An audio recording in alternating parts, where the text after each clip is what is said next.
안성환의 시사야.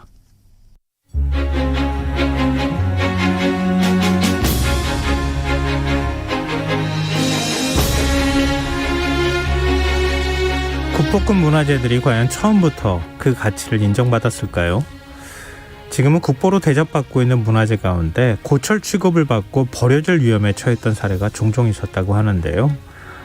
그중에는 전문가도 아닌 엿장수가 국보 청동기를 찾아낸 경우도 있었다고 합니다. 참 황당하면서도 아찔한 이야기가 아닐 수 없는데요. 오늘 흔적의 역사에서는 엿장수가 찾아낸 국보, 거기에 얽힌 사연을 들려주신다고 합니다. 경향신문 이규환 선임기자 나와 계십니다. 안녕하세요. 안녕하십니까. 네, 국보급 유물을 이렇게 우연히 찾아낸 사례가 많아요. 네. 지난번에 한번 소개시켜드린 것 같은데요. 지나던 주민들이 신라시대 판결문 이런 것들이 적힌 국보 명문 비석을 발견한 것이 봉평비, 네. 냉수리비, 중성리 비석이 있고요. 그리고 도로공사에 참여했던 일용직 노동조 주민이 발견한 연가 7년명 고구려 금동불상 이런 것들이 있는데요. 모두 다 국보가 됐죠.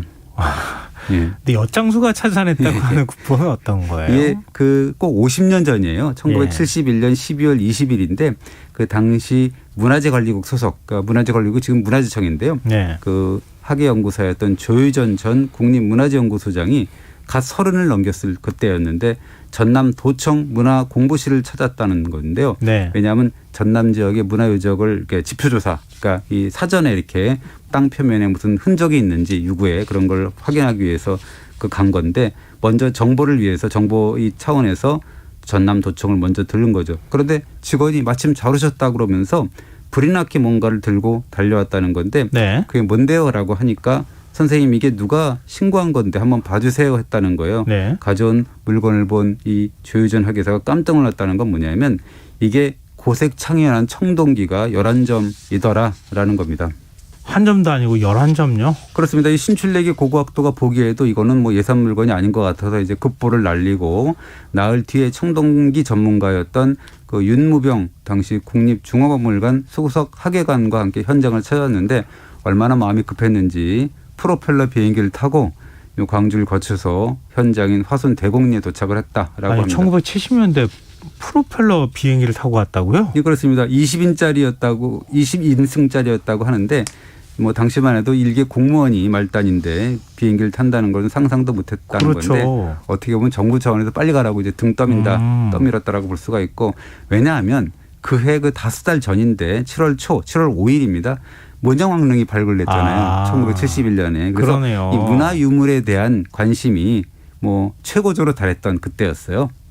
그러면은 1971년은 진짜 의미가 있는 해였네요. 그렇습니다. 7월에 이제 7월 5일쯤 돼서 이제 많은 이벤트가 열린다고 하는데요. 한번 기대를 해볼 것 같고 그렇게 해서 어쨌든 현장에 가보니까 기가 막혔다라는 건데 이게 문영왕릉이 발굴되고 한 달이 지난 8월쯤에 전남 화순 대곡리인데 이게 주민인데 구재천 씨라고 하는 분이 당시 67세라고 합니다. 자기 집 북쪽의 담장 밖에서 이게 떨어지는 그게 낙수가 떨어지고 그래서 물이 자꾸 고이니까 배수로를 확보하기 위해서 곡괭이질을 하게 된 건데 네. 뭔가 좀 이상했다는 거예요. 땅속이 좀 뷰에 넣던 것처럼 텅텅거리는 소리가 나서 보니까 이제 공간이 확인이 됐는데 거기서 희한한 물건들이 줄줄이 사탕처럼 몇 개 나오더라라는 거고 녹슬고 흙 묻은 물건들이었고 이런 것들이 나왔는데 이 마을 주민인 구 씨는 이것들이 무엇을 의미하는 건지 몰랐다라고 합니다.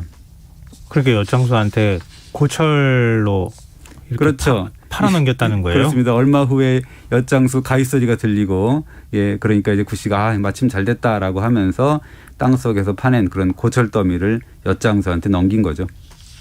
저도 갑자기 죄책감이 느껴지는데요. 네. 어렸을 때 저도 고철 엿 바꿔서 이렇게 먹었던 기억이 있는데. 예전에 구리 같은 것도 이렇게 구리선들 갖다 주면 엿주고 그랬던 기억이 요즘에는 이제 그런 일이 없지만 과거에 몇십 년 전에는 이제 그런 모습들이 있었는데요. 네. 이거 뭐라고 표현했다나요? 이 표현이 좀 애매모호해요. 국보를 엿바꿔 먹었다 이렇게 표현했을 거예요. 그때는 부시 주민이 이렇게 알 수는 없었으니까는요.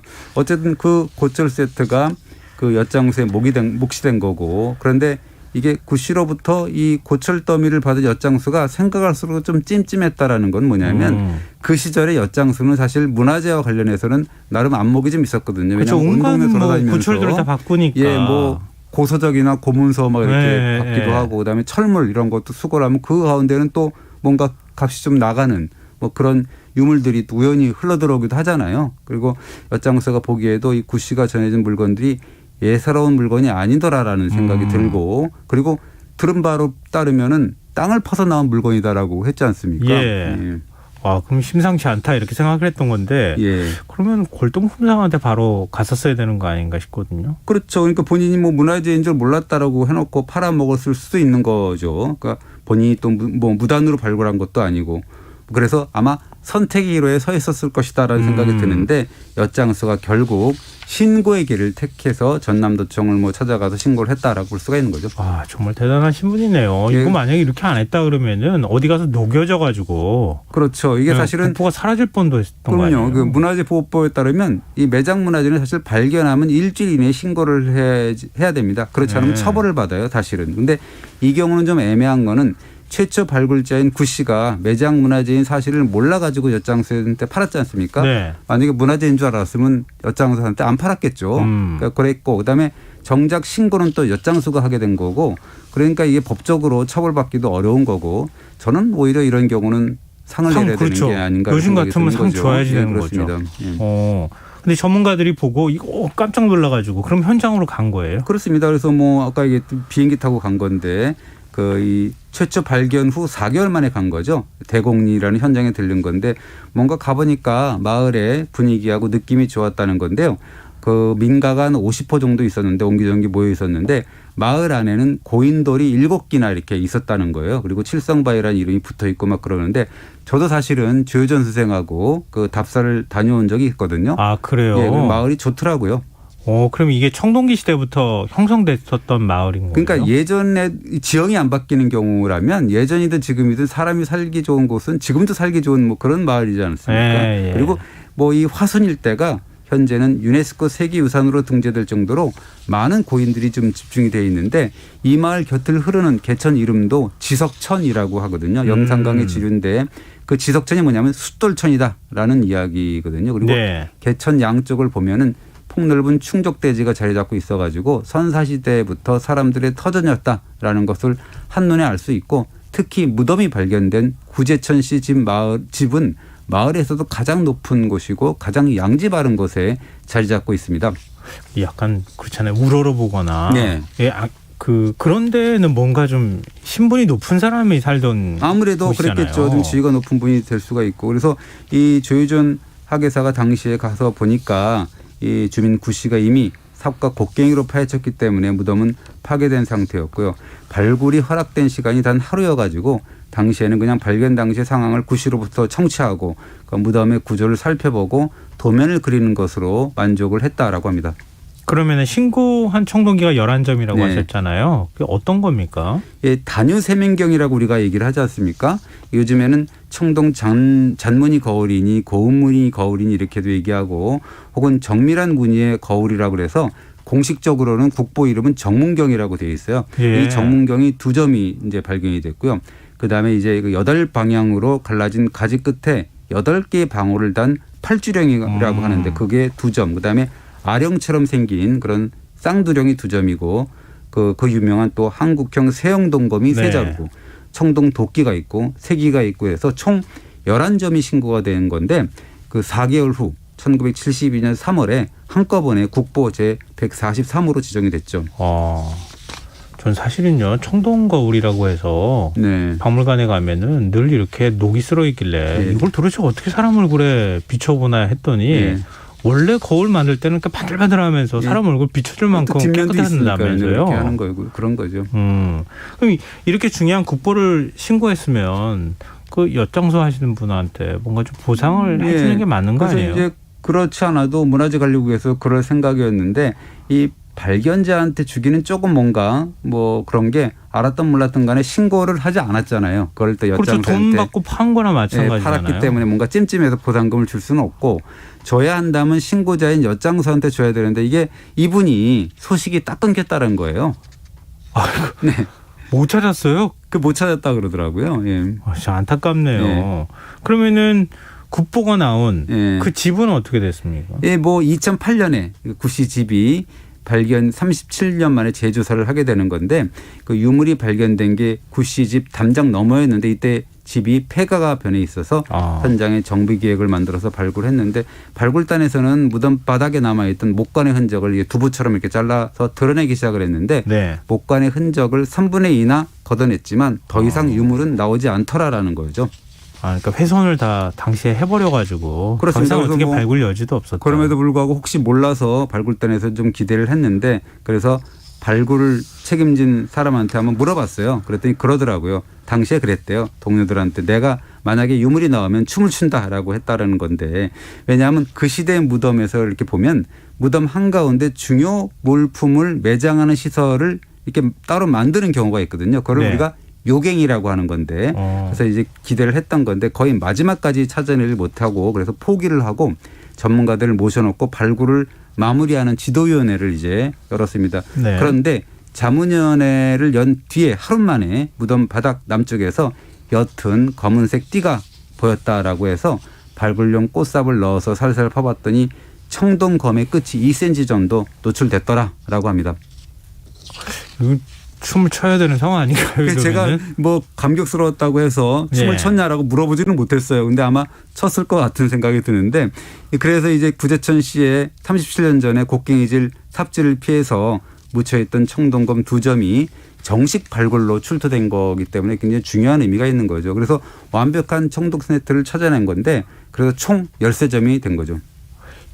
그 정확하게 어느 시대에 네.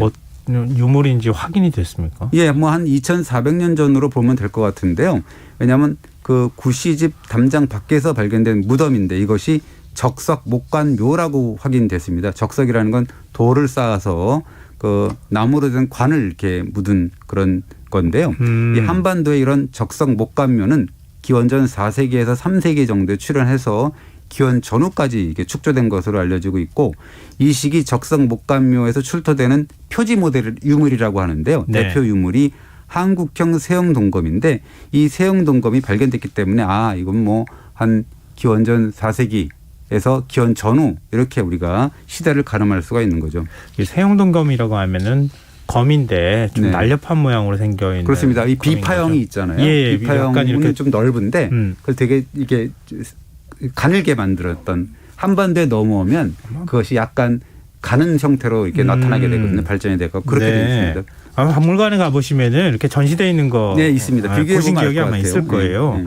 근데 앞서 청동거울 얘기하셨고 네. 그다음에 방울 같은 거 유물도 나왔다고 하셨잖아요. 예, 그렇습니다. 이건 어디에 쓰는 겁니까? 그 특히 눈길을 끄는 것이 청동 거울이 있고 아까 말씀드렸던 팔주령과 쌍주령 같은 그런 청동 방울인데 아시다시피 청동기 시대의 지도자는 제정일치 시대의 지도자잖아요. 예. 제사장을 겸한 왕인데 지도자는 양손에 든 청동방울을 막 흔들고 그래서 신을 부르고 그다음에 접신이라고 하는 그런 의미죠. 그리고 이 가슴팍에 단 청동 거울로 태양의 신비로운 빛을 뭔가 백성들한테 이렇게 비추고 뭐 그랬겠죠. 그 장면이 이제 머릿속으로 조금 네, 그려지는 것 같네요. 당시에는 어떤 무기로서의 청동검이라기보다는 의식을 치르는 데 있어서 청동검 성격을 갖고 있었다고 볼 수 있으니까. 예, 그렇습니다. 그럼 이런 제정일치 사회였다고 하면은 그냥 제사장이 뭐 높은 위치에 있는 거 그렇습니다. 아니에요? 그래서 뭐 우리가 늘 얘기지만 임금 왕자를 보면은 하늘과 땅이 이렇게 그려져 있고요. 예. 그 하늘과 땅을 이어주는 사람이 이렇게 서 있잖아요. 그런 상형 문자거든요. 그게 이제 임금 왕자인데 제정일치 시대였던 청동기 시대 임금은 바로 하늘과 땅을 유일하게 소통시켜주는 존재였거든요. 그리고 가슴팍에 다는 청동 거울에 비치는 이 태양빛 이거는 하늘과 사람을 연결시켜주는 매개체였기 때문에 이걸 백성들한테 비춤을 해갖고 뭔가 신비로움도 느껴주기도 하고 뭔가 경외로움 이런 것도 그게 거울에 이렇게 빛이 반사돼가지고 그렇죠. 번쩍번쩍하는 예, 모양. 네. 근데 청동 방울 생김새가 좀 특이하다면서요? 그렇습니다. 이 팔주령과 쌍두령은 비슷한 시기의 중국이나 일본에서는 출토되지 않은 한반도 특유의 청동 유물로 알려져 있고요. 쌍두령의 경우는 양 끝에 방울이 있고 그 안에 구슬을 넣고 팔주령은 불가사리 모양의 8개 가지 끝에 방울을 만든 형태거든요. 하필이면 이 방울이 8개인 것도 의미심장하다 그럽니다. 어떤 의미예요? 8개가? 뭐 방울 안에 청동 구슬이 있어서 흔들면 딸랑딸랑 거린다고 네, 하는데 그렇겠죠. 왜 의미심장하냐면 이 청동 거울에도 동심원이 8개 그려져 있거든요. 그리고 8개의 방울이 있는 팔주령에도 태양을 상징하는 일광문이 보인다는 건데 이 8이라는 숫자가 동양 즉 일본 같은 경우에서는 풍요와 많음을 뜻한다 그럽니다. 그래서 결국 청동 거울과 팔주령 같은 거는 당대 그 재정 일치의 장이 풍요로움을 기원하고 그러면서 흔들던 도구였다라고 우리가 해석할 수가 있는 거죠. 근데 청동기에 이렇게 새겨 넣은 문이 네. 있잖아요. 네. 그건 지금도 재현하기 어렵다면서요? 그 지난번에 우리가 그 국법 141호 정문경을 설명 한번 드린 적이 있는데 예. 확대경을 들이대고 세워본 선만 13,000개가 넘는다라고 소개를 했고요. 새겨진 선과 원의 간격이 0.3mm라고 말씀드렸거든요. 기억이 지금도 나요. 지금도 이러한 그 청동 거울이나 팔주령 표면에 새겨진 이와 같은 참 정교한 기하학 문양을 재현하기가 어렵거든요. 이렇게 과학이 발달한 시대에도 안 된단 말이에요. 이게? 쉽지 않죠. 쉽지가 않습니다. 이 과거 우리 선조들을 무시하면 안 된다는 그렇습니다. 생각이 좀 드는데, 근데 지금 이 2,400년 전 화순 대곡리 마을을 다스리던 지도자가 그럼 묻힌 곳이었다. 거죠. 그러니까 그 시절을 우리가 이런 그 유물을 통해서 재현을 볼 수가 있는 건데 이렇게 재현할 수가 있어요. 2,400년 전 어느 날에 그 전남 화순의 대곡리 일대를 다스리던 소국의 왕이 서거를 했다. 재정일치 시대의 어떤 그 땅과 사람, 하늘을 이어준 임금이 돌아가셨기 때문에 그 마을 사람들이 장례를 의논했을 것이다. 라고 우리가 이제 추정을 할 수가 있죠. 그러면 장례식도 굉장히 성대하게 치러지는 그렇죠. 뭐 요즘식으로 따지면 국장 같은 그렇죠. 그런 그렇습니다. 느낌이었는데. 그러니까 왕은 뭐 천신이 돼서 이제 그 본향인 다시 하늘나라로 돌아가는 의미였으니까 뭐 슬픔보다는 경건한 마음으로 제사를 지냈을 거고 먼저 돌로 파서 무덤을 만들고 그 안에는 굴피나무로 이제 통나물관을 만들었을 것이다라고 추정을 하고 있고요. 통나무관 밑에는 아까도 살펴봤지만 청동으로 만든 칼 2자루를 깔았을 것이다라고 이제 추정을 할 수가 있습니다. 왜 칼을 밑에다 깝니까? 이게 뭐 해석하기로는 액을 막는다는 의미가 있다 그럽니다. 뭐 그런 다음에 통나무관에 시신을 누이고 청동 신기 즉 청동 검과 거울, 방울, 도끼, 새기개 이런 것들을 놓고 뚜껑을 덮었을 것이고 이러한 모든 청동기는 왕이 생전에 그 하늘신 조상신에게 제사를 드리고 하늘과 인간을 소통시킬 때 썼던 얘기들이었을 것이다. 그리고 통나무관을 구덩이에 내리고 돌과 흙을 채우고 그리고 무덤을 보호하기 위해서는 그 돌을 가득 쌓은 무덤 형식 이거를 이제 훗날에는 우리가 적석 목각분이라고 했고 백성들은 장례 후에 또 새로운 제사장 겸 임금을 세우고 새 시대를 열어갔을 것이다라고 우리가 이렇게 복원할 수가 있는 거죠. 근데 청동기 시대면은요, 우리 이제 고인돌 말씀하셨지만 이게 적성목각분이라고 하면은 말씀하신 것처럼 돌을 주변에다 쌓아서 그 다음에 이제 그 목관으로 만든 관을 넣어서 그 다음에 이제 위에 덮개를 덮지 않겠습니까? 그럼 그 위에 큰 고인돌 같은 게 뭔가 있었을 것 같은데. 고인돌도 있을 것 같고 고인돌이 또 있고 그다음에 적성목각분도 있고 그런 건데 이 고인돌 같은 경우 우리가 그 화선 지역에도 뭐 7개, 요 마을에 7개가 있었다 그러지만 참 만들기가 쉽지 않잖아요. 그 고인돌의 크기가 50톤짜리가 있고 수백 톤짜리가 있고 그런 건데 그걸 만들려면 몇천 명이 필요한 거이기 때문에 그 고인돌이 크면 클수록 뭔가 있던 그 지도자의 어떤 그 위세라 그럴까요? 그런 걸 또 느낄 수가 있죠. 제가 아는 분은요. 이 과거에 아주 몇십 년 전도 더 된 얘기지만 산에 갔는데 널찍한 이렇게 돌이 있어서 여기서 삼겹살 구워 먹으면 참 좋겠다. 그래서 그 산을 샀다고 하는데 나중에 강화도에 거기에 고인돌 군이 발견이 된 거예요. 강화도에 있죠. 그 앉아가지고 삼겹살 구워 먹었으면 좋겠다고 하는 게 고인돌 위에 올려진 돌이었다고 얘기를 하시더라고요. 지금도 이렇게 보면은 아주 그 마을에 구릉 지역인데 굉장히 좋은 지역에 그 고인돌이 많아요. 그러니까 예전에도 그 지역은 그 사람들이 살기 좋은 터전이었다라고 볼 수가 있습니다.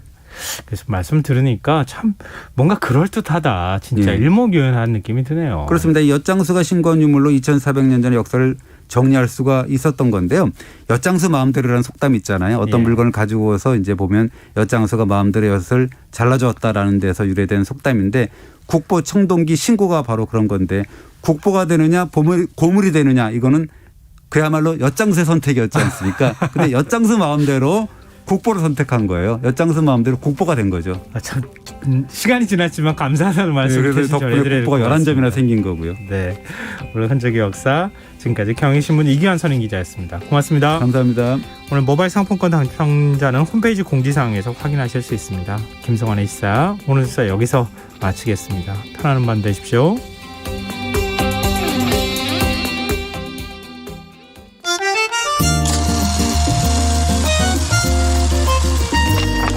백은하의 영화관, 정여울의 도서관.